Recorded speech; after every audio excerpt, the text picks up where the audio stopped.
Boa noite, queridos. Que a graça e a paz do nosso Senhor seja com todos vocês. Amém? Hoje nós vamos falar sobre o tema é aquele ali, né? O tempo. Vamos abrir o Salmo 90. Salmo 90, oração de Moisés, homem de Deus. Vamos lá? Oração de Moisés, homem de Deus. Vamos ler não somente com os nossos olhos, vamos ler com o nosso coração. Olha que palavra maravilhosa. Senhor, Tu tens sido o nosso refúgio de geração em geração. Antes que os montes nascessem e Tu formasses a terra e o mundo, de eternidade a eternidade, Tu és Deus. Tu reduzes o ser humano ao pó e dizes: voltem ao pó, filhos dos homens. Pois 1000 anos aos teus olhos são como o dia de ontem que se foi e como a vigília da noite. Tu os arrastas na torrente, são como um sono, são como a relva que floresce de madrugada viceja e floresce, à tarde murcha e seca. Obrigada. Pois somos consumidos pela tua ira e pelo teu furor conturbados. Puseste as nossas iniquidades diante de ti, e sob a luz do teu rosto, os nossos pecados ocultos. Pois todos os nossos dias se passam na tua ira, acabam-se os nossos anos como um breve pensamento. Os dias da nossa vida sobem a 70 anos, ou em havindo vigor, 80. Neste caso, o melhor deles é canseira e enfado, porque tudo passa rapidamente e nós voamos. Quem conhece o poder da tua ira? E a tua cólera, segundo o temor que te é devido? Vamos ler juntos esse último versículo? Ensina-nos a contar os nossos dias, para que alcancemos coração sábio. Amém. Há alguns poucos meses atrás, todos nós fomos surpreendidos com a queda de um avião ali em São Paulo, onde todos, tripulantes, passageiros, todos perderam a vida, todos morreram. Tinha ali naquele voo pessoas idosas, pessoas maduras, tinham jovens e tinham crianças naquele voo. E naquele dia todos perderam a vida. Eu sei que alguns viram que pessoas perderam aquele voo, que estariam naquele avião, mas por alguma situação, alguma circunstância, perderam um voo. E eu vi, gente, a entrevista com um deles, e ele chorando, dizendo que ele tinha atrasado no check-in 1 minuto. Ele disse 1 minuto, e o funcionário disse que ele não poderia embarcar. E ele ficou irado, não é possível por conta de 1 minuto. E ele chorando, ele falou assim: vá ver que esse avião vai cair e que isso é livramento de Deus. Só que o avião caiu, ele contando, o avião caiu, e eu estou aqui salvo, e eu não sei nem o nome daquela pessoa que salvou a minha vida. Foram depoimentos assim muito emocionantes de pessoas que perderam aquele voo. A pergunta é: você conta os seus dias? Você sabe que para que a gente viva de modo mentalmente saudável, a gente precisa estar instalados na realidade. Nós temos que estar instalados na realidade. E a realidade é que essa vida aqui, essa aparência é finita, ela vai acabar. Nós vamos morrer. Tem pessoas que não querem nem ouvir falar sobre isso. Ano passado eu estava lendo um livro, gente, maravilhoso. O nome do livro é Preparação para a Morte, de um ano escrito em 1500 e alguma coisa. E quando eu comentava com algumas pessoas que estavam lendo aquele livro, as pessoas faziam assim: misericórdia. Gente, a realidade é que essa vida aqui, essa aparência de vida, ela acaba. Mas quantos de nós não queremos viver essa realidade? Nós vivemos fora dela, né? Achando que isso que a gente vê aqui é real, é eterno. O que vemos não é real. Isso aqui é uma aparência que vai passar. Tem um versículo na Bíblia que diz que a realidade encontra-se em Cristo. E que as coisas que nós vemos são temporais, passageiras. E as coisas que nós não vemos são eternas. Esse ano, em abril, nós estivemos num congresso lá em Balneário, o CAP 24.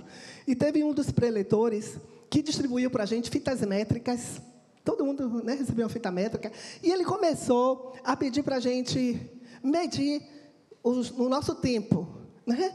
E eu entrei na internet e vi, assim, quanto tempo nós, considerando o tempo médio de vida do ser humano, quanto tempo nós gastamos fazendo as coisas. Coloca aí o primeiro slide. Olha, gente, o tempo. Considerando o tempo médio de um ser humano, nós passamos 25 anos dormindo. 18 anos trabalhando. E esse 18... Porque aqui no Brasil, diz que aqui no Brasil nós trabalhamos mais do que na Europa, sabiam? Nós passamos 25 anos trabalhando.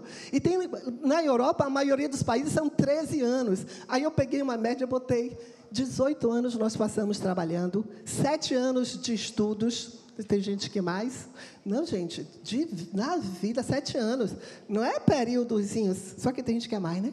6 anos de internet, mídias sociais, 4 anos comendo, 1 ano no banheiro, 1 ano no carro, 1 ano fazendo exercícios.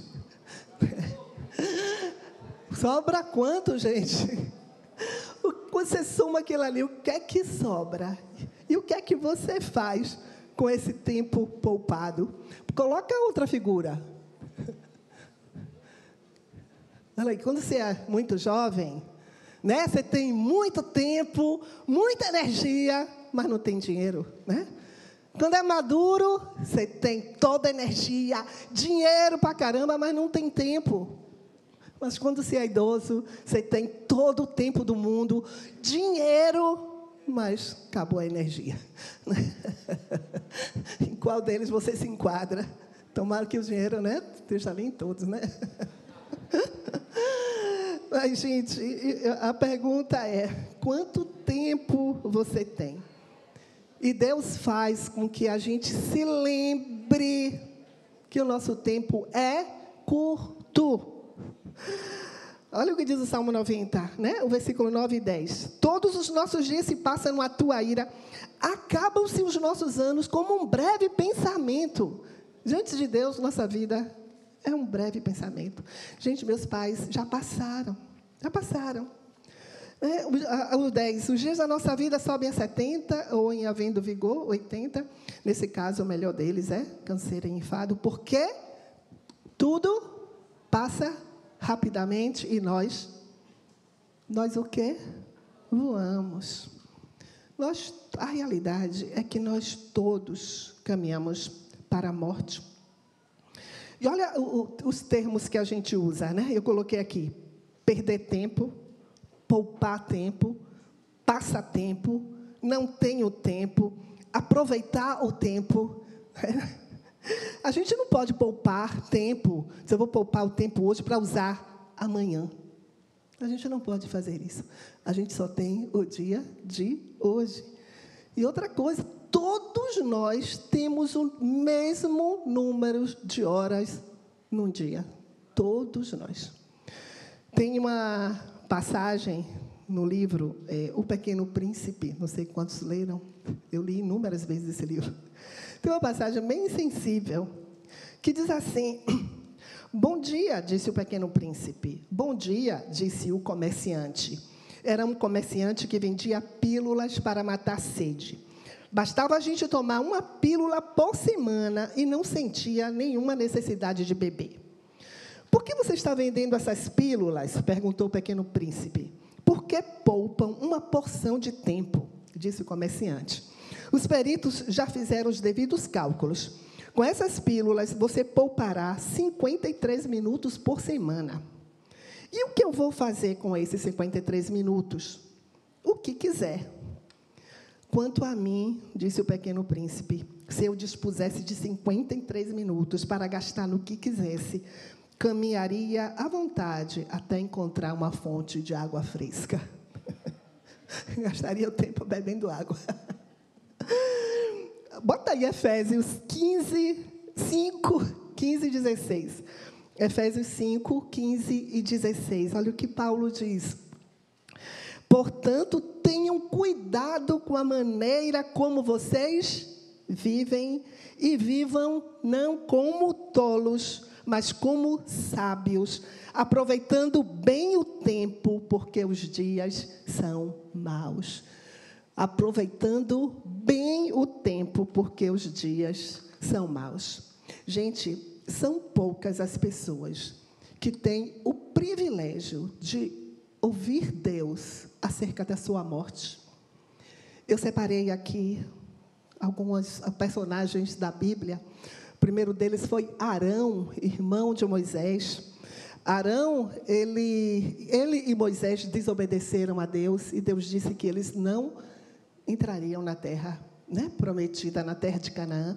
E disse assim para Moisés: suba você, Moisés, Arão e Eleazar, o filho de Arão, suba no monte Or. E lá você vai despir, tirar as vestes sacerdotais de Arão e coloque-as em Eleazar, filho dele, porque Arão será reunido ao seu povo e ali morrerá. Moisés fez como o Senhor lhe havia ordenado, subiram ao monte Or, diante dos olhos de toda a congregação. Moisés tirou as vestes sacerdotais de Arão e as pôs em Eleazar, o filho dele, e Arão morreu ali no alto do monte. Depois disso, Moisés e Eleazar desceram do monte. Deus disse: suba, porque lá você vai morrer. De que maneira será que Arão subiu aquele monte? Agarrado, amarrado, puxado. Não, o ministério dele tinha acabado.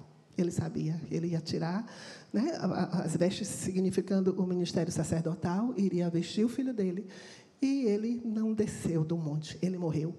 A outra pessoa foi o próprio Moisés. Deus disse que ele não tomaria posse da terra, e falou para ele: você vai subir no monte Abarim, ao monte Nebo, que está na terra de Moabe, em frente de Jericó. Você vai ver a terra, você vai morrer no monte ao qual terá subido, e será reunido ao seu povo, como Arão, o seu irmão, morreu no monte Or e foi reunido ao seu povo. Você vai suba e você vai morrer. E ele subiu sozinho. Arão subiu com Moisés e com Eleazar. Moisés subiu sozinho e não desceu. Subiu porque ele sabia também que o seu tempo tinha acabado, que era finita a sua vida. Um parêntese antes de falar de um outro personagem, nós conhecemos um casal de pastores lá de Araçatuba, São Paulo, Alfredo e Thelma, pessoas muito queridas, eram muito amigos de Frank e Patrícia, muito amigos. E o pastor Alfredo teve um câncer no intestino, e um câncer agressivo, e jovem ainda, novo ainda, jovem não, mas ainda com muita energia, muita vida pela frente. E a igreja toda orando pela cura, e ele fez todo o tratamento, quimioterapia, aí teve aquela melhora, todo mundo ficou muito feliz, mas tem meses depois veio as metástases, e ele sabia que ia morrer, e ele faleceu ano passado. E nós estávamos lá no sepultamento, agora quando a Daniela, a filha do Frank, faleceu, e nós fomos lá em Panambi, o filho de Alfredo foi lá visitar a família, esse filho desse Alfredo que faleceu. E ele contou como que o pai sabia que ia morrer, e como o pai preparou a igreja para o falecimento dele, e preparou ele para assumir a igreja no lugar, porque ele ia falecer e ele queria que o filho assumisse o pastoreio da igreja, e ele foi preparado para isso. Oh, que coisa bonita! Não é todo mundo que consegue ouvir isso, né? Tem gente que eu acho que morreria por antecipação se disser que você vai morrer, né? Já morreria antes, né?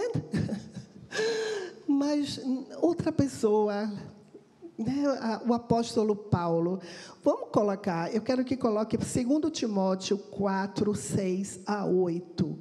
Olha o que Paulo fala acerca da sua morte.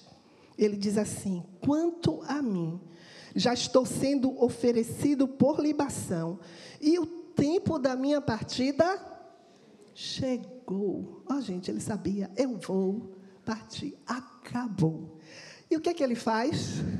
Combati o bom combate, completei a carreira, guardei a fé. Desde agora me está guardada a coroa da justiça, que é o Senhor, reto juiz, me dará naquele dia, e não somente a mim, mas também a todos os que amam a sua vinda. Coloca aí, por favor, Salmo 39, 4 a 7. Salmo 39, 4 a 7.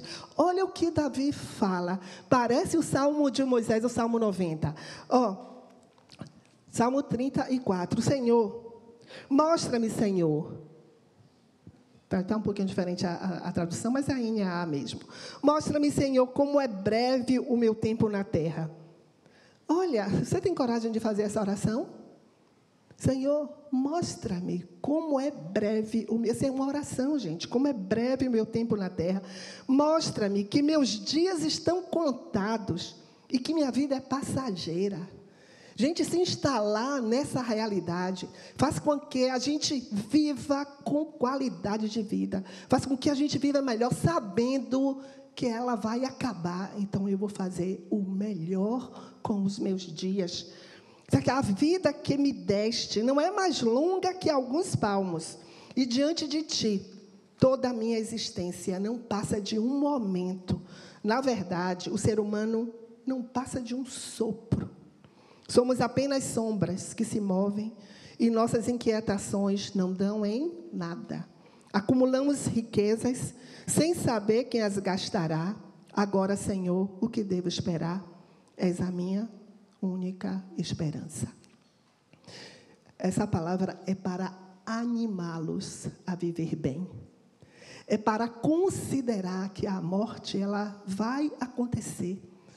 E olha o que diz, gente, em Eclesiastes, não precisa botar, não, é o Eclesiastes 7:4, na NVT, que está uma tradução legal, ele fala assim, o sábio pensa na morte com frequência, enquanto o tolo só pensa em se divertir. A gente tem que ter esse pano de fundo, saber que vai acabar e que eu tenho que fazer o melhor. E não sabemos quando. Não significa que os mais velhos irão primeiro, mas os mais velhos que eu irão primeiro que eu. Não, a gente não sabe. A gente não sabe de nada. A gente não sabe de nada. Então, tem que aproveitar, como disse Paulo, aproveitando bem o tempo, porque os dias são maus. Uma outra pessoa que sabia que ia morrer era Jesus. Jesus sabia que ele morreria, e ele considerava a morte dele com os discípulos. É interessante quantas vezes ele falou sobre isso, e diz assim que os discípulos não entendiam aquilo. Como disse assim, como assim ele vai morrer? Como?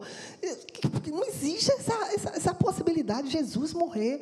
Eles não compreendiam aquilo, mas Jesus estava sempre lembrando a eles que ele iria morrer. Olha o que ele disse aqui. E a outra coisa, e ele também sabia como seria a sua morte. Não somente de que ele iria morrer, e de como ele morreria. Jesus sabia disso.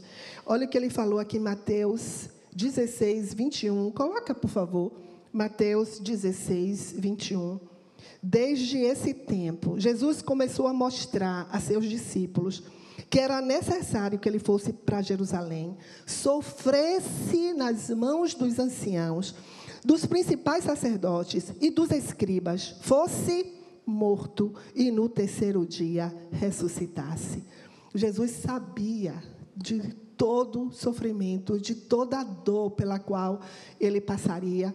E um dia ele foi com Pedro, com João, ao jardim do Getsemane, e orando com muita agonia, com muita tristeza de alma, ele pediu ao Pai: Pai, se possível, passa de mim esse cálice, contudo não seja feita como eu quero, mas como tu queres. E quando ele acabou de orar, apareceram lá os soldados com escoltas, com armas, com Judas à frente para prender Jesus. Jesus sabia que tinha chegado a hora dele. Ele poderia ter fugido, mas ele não fez isso. Ele sabia que a hora dele tinha chegado. E quando aqueles homens chegaram para prendê-lo, estava escuro. Jesus era uma aparência muito comum, muito semelhante aos discípulos dele. Jesus se adiantou, diz o Evangelho de João, que Jesus se adiantou e perguntou: a quem buscais? Ele se adiantou e disseram: Jesus o Nazareno. Ele disse: sou eu. E se a mim que vocês buscam, deixem estes ir. E prenderam a Jesus, ele se entregou. Gente, o capítulo 13 do Evangelho de João, coloca o versículo 1, João 13, 1. Esse já é o finalzinho do tempo de Jesus aqui na terra. 13, 14, 15, 16, 17, são os últimos discursos de Jesus. E do 18 ele é preso. Mas essas últimas palavras, olha o capítulo 13, 1, que diz: antes da festa da Páscoa, olha, sabendo Jesus que era chegada a sua hora de passar deste mundo para o Pai, tendo amado os seus que estavam no mundo, amou-os até o fim. Jesus sabendo que a hora dele tinha chegado, Jesus sabendo que acabaria seu tempo aqui na terra, o que é que ele decidiu fazer? Amar. Ele amou e serviu até o fim. Jesus sabia que a multidão o procurava por interesse, por causa de comida, por causa de pão, por causa de cura. Jesus sabia que Judas iria traí-lo, mas, mesmo assim, não deixou de amar e servir. Não deixou de alimentar a multidão, de curá-la. Lavou os pés de Judas, e isso antes da sua morte. Ele decidiu servir e amar até o fim. Gente, ele viveu uma vida que glorificou o Pai todo o tempo. João 17,4. Por favor, coloca esse versículo. João 17,4. Olha o que ele fala. Para o Pai, eu te glorifiquei na terra, realizando a obra que me deste para fazer. Jesus glorificou o Pai. Ele aproveitou cada tempo de sua vida, de apenas 33 anos, e deixou o exemplo da vida mais linda vivida na face da terra. Eu não sei quantos aqui já passaram dos 33. Jesus morreu jovem. Meu filho caçula tem 34 anos. Tem 2 filhinhos pequenos. A minha filha tem 35, com 3 filhinhos. Se eles morressem nessa idade, morreriam na flor da idade. Jesus sabia que ele morreria.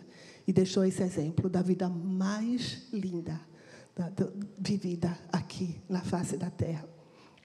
E ele chama você para seguir os passos dele.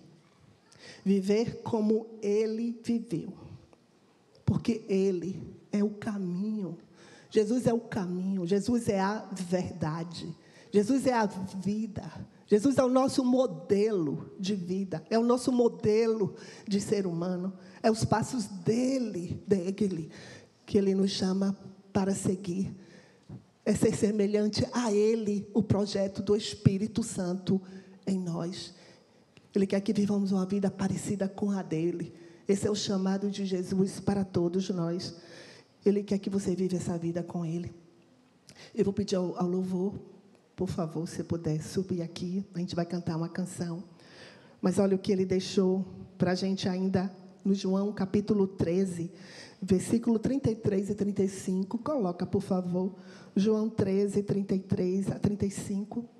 Jesus falou assim, olha o que ele disse, sabendo que ele estava perto de partir. Filhinhos, ainda por um pouco estou com vocês. Vocês vão me procurar. Mas o que eu disse aos judeus, também agora digo a vocês. Para onde eu vou, vocês não podem ir. Eu lhes dou um novo mandamento, que vocês amem uns aos outros, assim como eu os amei. Que também vocês amem uns aos outros. E isto todos conhecerão que vocês são meus discípulos, se tiverem amor uns com os outros. Jesus amou e serviu até o fim. E nos chama para uma vida como a dele, de amor e serviço. Ele disse para o Pai, eu te glorifiquei na terra. Que eu, digamos a mesma coisa. Pai, eu quero te glorificar na terra. Senhor, que a minha vida hoje te glorifique. Nós estamos no final do dia. Você pode dizer assim, a partir de amanhã eu vou glorificar a Deus com a minha vida. Não, é agora. O chamado do Senhor é para agora, é para esse momento. Que você decida ser como Ele, o discípulo dEle, seguir os passos dEle, viver a vida que Ele viveu. E o que Ele chama para amar e servir todo o tempo. Amar e servir agora. Amar e servir quando sairmos daqui, desse espaço e formos para as nossas casas. Amar e servir até adormecermos. E se acordarmos amanhã, amar e servir e glorificar ao Pai que está nos céus. Nós vamos cantar essa música. É uma música, aquela que Bia traduziu para nós, um dia por vez. Nós vamos fazer essa oração ao Senhor. Pedir, Senhor, me ensina a viver hoje para a Tua glória. Um dia de cada vez. Que o Senhor nos ajude. Nós vamos cantar.